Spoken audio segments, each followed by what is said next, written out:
Hello students, in this session we will be discussing synopsis of topic atoms. We first start with Rutherford's atomic model. Rutherford, a New Zealand born physicist, suggested a model after carefully analyzing the result of alpha particle scattering experiment. In alpha particle scattering experiment, alpha particles of sufficient energy are made to fall on a thin gold foil whose thickness is nearly 10 power 4 atoms thickness, and then it is observed that there are many alpha particles which are going through the through the gold foil straight without any change in direction, and there are some alpha particles deflected by small angles, some of them are deflected through large angles, and also some of them have bounced back. The important points and observations of Rutherford regarding this experiment are that most of the alpha particles went straight without changing direction, and 1 in 8,000 alpha particles deflected by an angle more than 90 degrees. From this, he concluded that atom has a lot of empty space in it, and the entire mass and positive charge is confined to a very small, extremely small central core called nucleus. That is, Rutherford discovered nucleus. Then in the diagram, here this particle is alpha particle whose charge is plus 2e, and it is projected towards a gold nucleus of charge Ze, and B is indicating the perpendicular distance between the position of this nucleus of uh, center of the nucleus and initial velocity direction of alpha particle. It is called as impact parameter. And here, as we are seeing, as alpha particle approaches towards this heavy nucleus, its direction of its path is changing its direction and is scattering by an angle theta. Here this impact parameter is mathematically expressed as B is equal to 1 by 4 pi epsilon naught ZE square cot theta by 2 divided by half mv square. If B is 0, impact parameter is 0, that means if the alpha particle travels in line with the center of nucleus, then theta would be 180 degree. That means if a alpha particle is participating in head-on collision, then it will retrace its original path.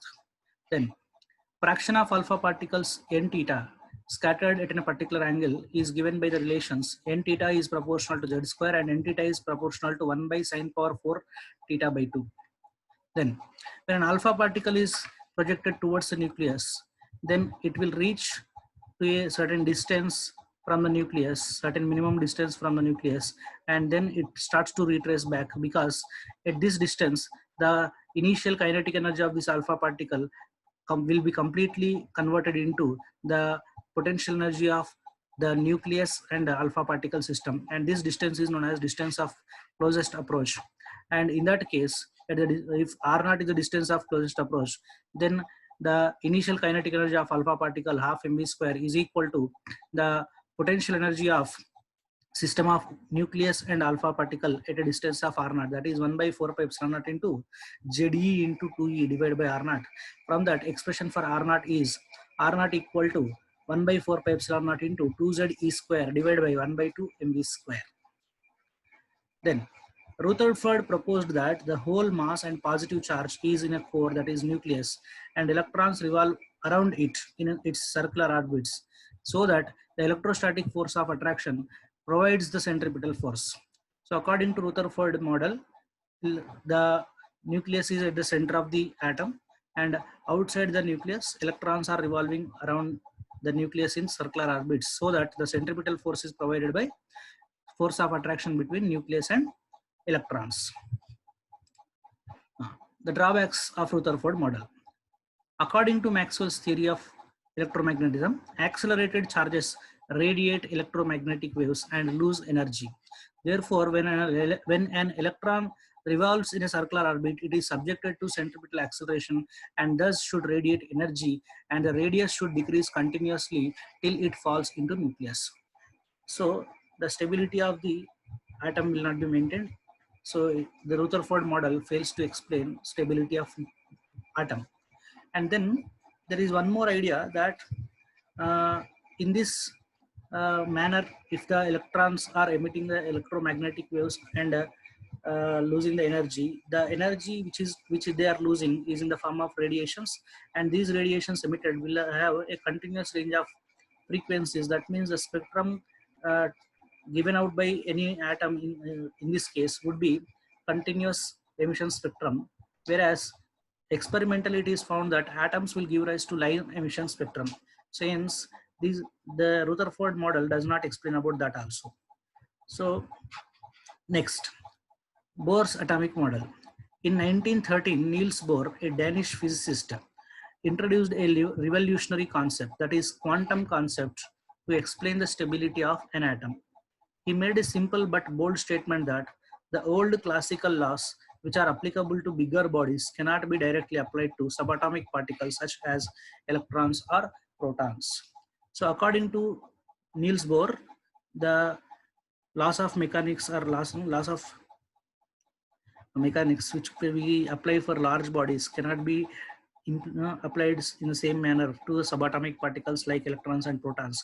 So he needed a different approach. He introduced quantum approach to the atomic model, and the Bohr's postulate are that electron revolves around the nucleus in circular orbits, and electron can revolve only in those orbits in which the angular momentum of electron about the nucleus is an integral multiple of h by 2 pi, that is mvr is equal to nh by 2 pi, where n is called principal quantum number of the orbit in which electron is revolving. An electron in an atom can revolve only in discrete circular orbits called stationary energy levels or shells. An electron in such a shell is characterized by a definite energy, angular momentum, and orbit number. While an electron is in any of these orbits, it does not radiate energy, although it is accelerated. So according to Bohr model, electron in its present shell or in its particular shell will not lose or gain energy as long as it is confined to one shell. Electrons can jump from one stationary orbit to another stationary orbit. Electrons in outer orbits have greater energy than inner orbits. The orbiting electron emits energy when it jumps from a higher energy state to lower energy state, and absorbs energy when it makes a jump from lower orbits to higher orbits. That is, if the radiation emitted or absorbed in that process is nu, then the energy emitted or absorbed is h nu. And if suppose E2 is representing higher energy state, E1 is representing lower energy state, then E2 minus E1 is equal to h nu will be the energy emitted when electron is jumping from the higher orbit to lower orbit, or it can also be considered as energy absorbed when electron is jumping from lower orbit to higher orbit. Then mathematical analysis of Bohr's theory. So using Bohr's model, we can write mathematically the expressions for various quantities associated with electron in circular motion around the nucleus. That is studied under mathematical analysis of Bohr's theory. Here in this theory, we will use two important relations. First relation is that electrostatic force of attraction between nucleus and electron provides a centripetal force.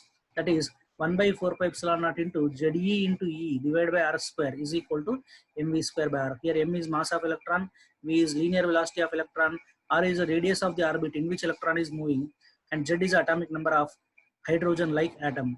Bohr's theory is applicable to only hydrogen-like atoms. That means the atoms which have only one electron revolving around the nucleus. Then according to Bohr's theory, angular momentum about the nucleus must be equal to nh by 2 pi, that is mvr is equal to nh by 2 pi. Using these two relations, we can obtain the relations for velocity of electron in nth orbit as v is equal to z by n into e square divided by 2 epsilon naught h. The term in this bracket, e square by 2 epsilon naught h, is velocity of electron in first orbit. It is termed as v naught in this case. So v is equal to z by n into v naught. V is equal to z by n into v naught. So here v naught is equal to velocity of electron in first orbit of hydrogen-like atom, and it is equal to 2.2 into 10 power 6 meter per second, and it is mathematically equal to c divided by 137, where c is the speed of light in vacuum. And this reciprocal of the ratio of v naught and c, that is v naught by c, which is equal to 1 by 137, is also called as fine structure constant. Then next, From the two equations which we earlier mentioned, we can also obtain the expressions for radius of the orbit, nth orbit for electrons motion, and also total energy of electron in nth orbit. They are given as R is equal to n square by z into epsilon naught h square divided by pi m e square. Here epsilon naught h square pi m by e square is equal to R naught, which is velocity of sorry, which is equal to radius of innermost orbit of hydrogen, or radius of first orbit of hydrogen atom. That is R naught. Hence R is equal to n square by z into R naught. So here R naught is equal to 0.53 and 0.53 angstrom on substituting all the values. And here we get a relation about the ratio of radii of orbits in hydrogen atom, that is R1 is to R2 is to R3 is to R4 so on, is equal to 1 is to 4 is to 9 is to 16 so on. Or we can also write as R2 is equal to 4R1, R3 is equal to 9R1 and so on. Now coming back to this V naught here is velocity of electron in first orbit of hydrogen atom, and it is related to the quantum number. It is related to the quantum number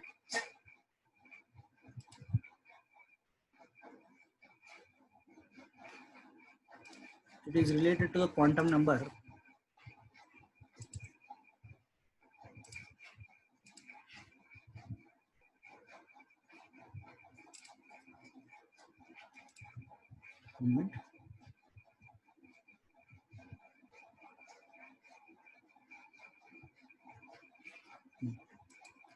It is related to the quantum number as V is inversely proportional to N. That means as quantum number increases, V will decrease. That means as the electron moves away from the nucleus, its velocity decreases. Then here the kinetic energy of electron revolving in nth orbit of hydrogen like atom is given by Ke is equal to half mv square, that is Ze square divided by 8 epsilon naught r, and potential energy of electron is 1 by 4 pi epsilon naught into Ze into minus E divided by r, which is equal to minus 2 times kinetic energy. So here magnitude of potential energy is equal to 2 times kinetic energy, and the total energy, which is sum of potential energy and kinetic energy, is given by E is equal to Z square by n square into minus me power 4 divided by 8 epsilon naught square h square. This minus me power 4 8 epsilon naught square h square is equal to E naught, which is electron's energy in first orbit of hydrogen atom, which is equal to minus 13.6 electron volt. So we can write expression for electron energy, total energy of electron in nth orbit of hydrogen like atom, as E is equal to Z square by n square into E naught. And here E is inversely proportional to n square. So energy of electron in any orbit of hydrogen like atom is equal to minus 13.6 Z square by n square electron volts. Then the time period of revolution of electron in nth orbit is given by T is equal to 2 pi r divided by V, that can be equated to n cube by Z square into T naught, where T naught is a time period of electron in first orbit of hydrogen atom, which is 1.51 into 10 power minus 16 second. Then the frequency of revolution of electron in nth orbit of hydrogen like atom is given by F is equal to reciprocal of time period, that is Z square by n cube into F naught, where F naught is the frequency of revolution of electron in first orbit of hydrogen atom, which is equal to 6.6 into 10 power 15 hertz. Then since electron is a charged particle and it is revolving in circular orbit around nucleus, it is revolving in circular orbit, the orbit will behave like a circular loop, and hence there will be a magnetic field developed at the center, which is given by the formula B is equal to mu naught I by 2 r. Here I can be taken as E by capital T, and by substituting T we can get B is equal to, by substituting the value of T, we will get B is equal to mu naught E by 2 r into V by 2 pi r. That means B is directly proportional to V divided by R square, or we can also write as B is proportional to Z by N into Z square by N square whole square. That means B is proportional to Z cube by N power 5. the magnetic field developed at the center of the orbit due to revolution of electron is directly proportional to z cube by n power 5. Then the wavelength of photon emitted by the electron when it is jumping from one higher orbit to lower orbit can be given by the formula 1 by lambda is equal to r into 1 by n1 square minus 1 by n2 square into z square, and this 1 by lambda is called wave number and is indicated by nu bar, and here r is called Rydberg constant whose value is 1.09677 into 10 power 7 per meter or 1.09677 into 10 power minus 3 per angstrom per stationary nucleus. Then this diagram is known as energy level diagram. In this energy level diagram, these horizontal lines will show the energy levels of the electrons, and the vertical lines will show the transitions of electrons from one orbit to another orbit. And one side of these horizontal lines will be the quantum number of orbit, and the other side will be the energy of electron in that orbit. So this energy level diagram is drawn for hydrogen atom. So for n is equal to 1 orbit, which is known as ground state or lowest energy state, the electron will have an energy of minus 13.6 electron volt. Then n is equal to n is greater than 1. All these states with n greater than 1 will be called as excited state. So n is equal to 2 corresponds to first excited state, n is equal to 3 corresponds to second excited state, and so on. So here n is equal to 2 has energy of minus 3.4 electron volt, n is equal to 3 will have energy of minus 1.51 electron volt, electron n is equal to 4 will have energy minus 0.85 electron volt, and n is equal to 5 will have electrons with energy minus 0.54 electron volt. N is equal to 6 will contain electrons with minus 0.38 electron volt energy. N is equal to 7 will have electrons with minus 0.28 electron volt energy. And then n is equal to infinity. At n is equal to infinity, electron will have 0 electron volt. That means it will be no longer bounded to the nucleus. And here the negative value of energy indicates that the electron is bounded to the nucleus. The electron is bounded to the nucleus. And in the energy level diagram, the spacing between the consecutive energy levels goes on decreasing. It indicates the energy difference between those two orbits. You can see that E1 minus E2 minus E1 is highest. So highest energy gap, highest gap will be available between this n is equal to 1 and 2. And as you move away, as you move upwards towards the higher energy levels, the energy levels becomes closer, and at certain level, at certain point, the energy levels becomes so close so that it becomes difficult to distinguish. That we will call as energy continuum, which is not clearly shown in this diagram, but here somewhere here the energy continuum would take place. And now the vertical lines, the corresponding to the transitions here will be also referred to as spectral lines here.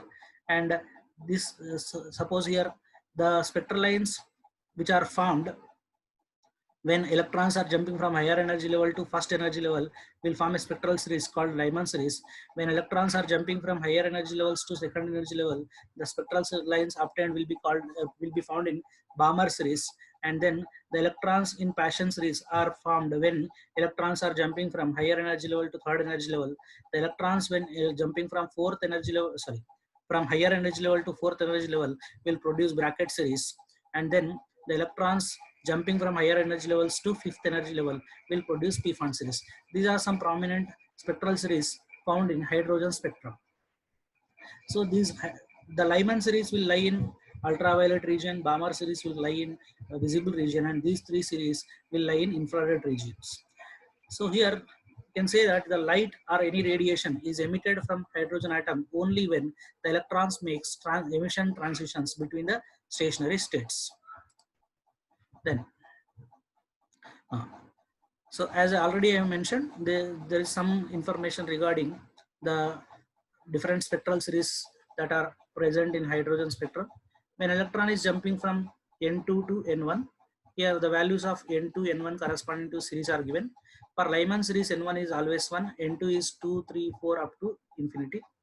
Then the spectral series will lie in ultraviolet region, and the wave number corresponding to the spectral lines can be calculated by nu bar is equal to r into 1 by 1 square minus 1 by n square. And the wavelength range in this spectral series is 912 angstrom to 1216 angstrom. The second spectral series is Balmer series, for which N1 is equal to 2 and N2 is equal to 3, 4, so on. And it is lying in the visible region of electromagnetic spectrum. And the wave number in this series is calculated by formula nu bar is equal to R into 1 by 2 square minus 1 by n square. And the wavelength range in this series is 3645 angstrom to 6561 angstrom. Then the third spectral series is Paschen series, for which n is equal to 3, n1 is equal to 3 and n2 is equal to 4, 5, so on up to infinity. And this lies in infrared region, and the wave number is calculated by formula nu bar is equal to R into 1 by 3 square minus 1 by n square. And the wavelength range of this spectral series is 8201 angstrom to 18746 angstrom. And the fourth spectral series is bracket series, for which n1 is equal to 4 and n2 is equal to 5, 6, so on up to infinity. And it also lies in infrared region, and wave numbers corresponding to this series can be calculated by formula nu bar is equal to R into 1 by 4 square minus 1 by n square. And the wavelength range of spectral lines available in this region, in this series, are from 14,580 angstrom to 40,501 angstrom. Then the fifth spectral series is fund series or P fund series, for which n1 is equal to 5 and n2 is equal to 6, 7, and so on. And the spectral series lies in the far infrared region, and wave numbers of spectral lines in this series can be calculated by nu bar is equal to R into 1 by 5 square minus 1 by n square. And the wavelength range corresponding to this series is 22,782 angstrom to 74,588 angstrom. For each spectral series, we will have minimum and maximum wavelength. The minimum wavelength corresponding to the minimum wavelength, or the spectral line corresponding to minimum wavelength, is called series limit. And the first member of spectral series will have highest wavelength. Then the wavelength of a photon of energy E is given by lambda is equal to 12,400 divided by E in angstroms if E is in electron volts. That means if you know energy of photon in electron volt, the corresponding wavelength can be calculated in the units of angstrom by this formula. Then the momentum of photon of energy E is given by P is equal to E by C, that is equal to H by lambda. Then the drawbacks of Bohr's model. Bohr's theory is unable to explain the following facts. Any spectral line of hydrogen atom is not a single line but a collection of several lines very close together. This structure of multi-electron atoms is not explained. The structure of multi-electron atoms is not explained. Second drawback. First drawback is any spectral line of hydrogen atom is not a single line but a collection of several lines very close together. This is known as fine structure of spectral lines. This is not explained in Bohr's theory. In the second drawback here, this is the second drawback. The structure of multi-electron atoms is not explained, or in another word, we can say the multi-electrons. This model is not applicable to multi-electron systems. Then no explanation for using the principles of quantization of angular momentum. Why mvr is equal to nh by 2 pi for a stationary orbit, that is not explained by Bohr's model. And then no explanation is given for Zeeman effect. What is Zeeman effect? If a substance which gives a line emission spectrum is placed in a magnetic field, the lines of spectrum get splitted up into a number of closely spaced lines. This phenomena is known as Zeeman effect. Bohr's model will not explain or will not give any information about this Zeeman effect. Then next, binding energy. Binding energy of a system is defined as energy released when its constituents are brought from infinity to form system. So in this particular case, when electrons and nucleus are brought together to form an atom, the energy released can be taken as total binding energy. Mathematically, binding energy is equal to negative of total energy. That means we can also say it as the energy required to remove split the constituents of atom into independent constituents. That means all the electrons and nucleus should be separated from each other by an infinite distance. If you want to do that, how much energy is required? That is known as binding energy, which is equal to negative of total energy. Then excitation energy. Energy needed to take the atom from its ground state to an excited state is called as excitation energy. That means atoms in the lower state, not necessarily ground state, but any lower state, if they are supplied with energy, they will be reaching the high excited states. Further, the energy supplied is known as excitation energy. For example, the hydrogen atom in the ground state needs 10.2 electron volts to move to its first excited state. So if electron is in ground state of hydrogen atom, then if you supply 10.2 electron volt to it, then it will move to first excited state. In general, excitation energy is equal to energy of the final orbit minus energy of the initial orbit. And this can be also done by applying a potential difference that is known as excitation potential.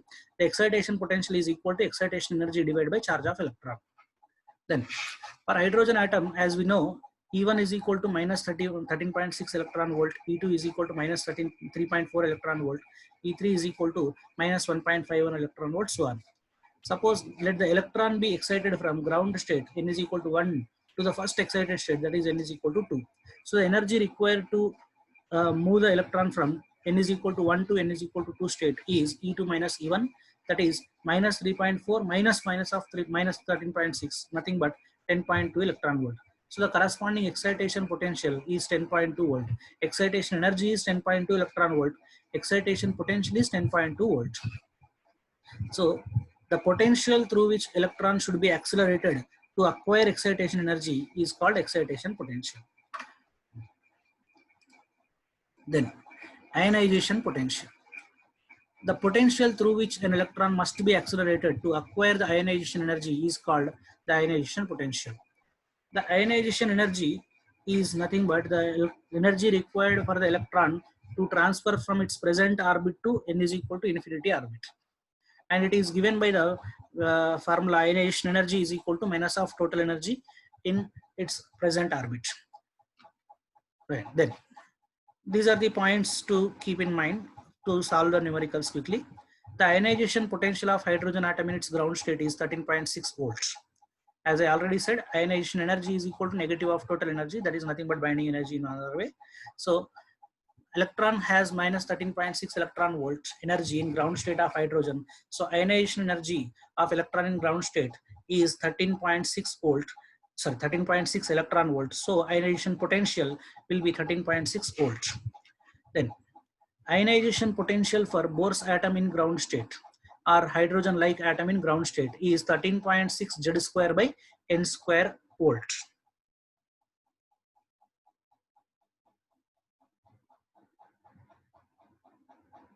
It's one small correction. If the atom is in ground state, then n automatically becomes 1, so it becomes 13.6 Z square volt.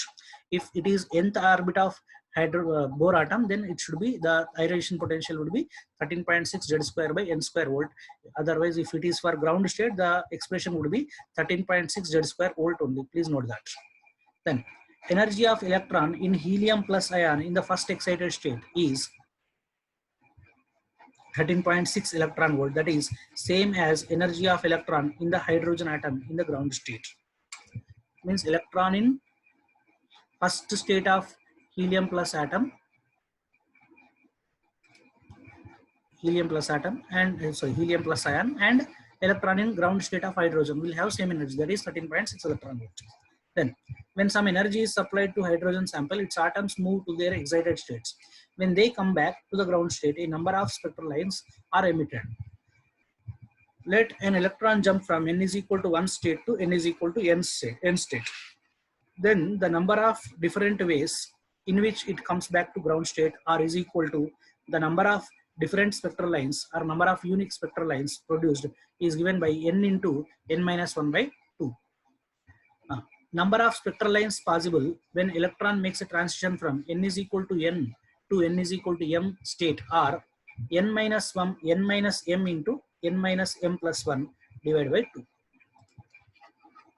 Then if force between an electron and proton at a distance small r varies as F equal to k by r power 4, or potential energy U is proportional to minus k by r cube, then applying Bohr model of hydrogen atom, we can get k by r power 4 is equal to mv square by r, and then using mvr is equal to nh by 2 pi, we can get the relations, V is proportional to n cube, R is proportional to n power minus 2, energy is proportional to n power 6. So this is the concept of an hypothetical atom. The conditions like that will be given, such as F is equal to K by R power 4 and U is proportional to minus K by R cube. Then if you apply Bohr model, then you will end up with the relations for velocity, radius and energy as this. V is proportional to n cube, R is proportional to n power minus 2, energy proportional to n power 6. Then with the increase in principal quantum number, the energy difference between two successive energy levels decreases, while wavelength of spectral lines increases, like which is shown here. E dash is greater than E double dash is greater than E triple dash, where E dash is a wavelength energy of this spectral line between n is equal to 2 to n is equal to 1, when an electron is jumping from n is equal to 2 to 1. An electron is jumping from 3 to 2, energy is E double dash. An electron is jumping from 4 to 3, energy is E triple dash. So E dash is highest, E triple dash is lowest. But wavelengths, as E is equal to hc by lambda relation is considered, lambda will have an inverse relation. That means lambda dash will be lowest, lambda triple dash will be highest. So lambda dash is less than lambda double dash is less than lambda triple dash. And also we can say that in this case, if an electron is directly jumping from n is equal to 4 to 1, giving out energy E with a radiation of wavelength lambda, we can say that E is equal to E dash plus E double dash plus E triple dash. And also 1 by lambda is equal to 1 by lambda dash plus 1 by lambda double dash plus 1 by lambda triple dash. That is it, students. Thank you.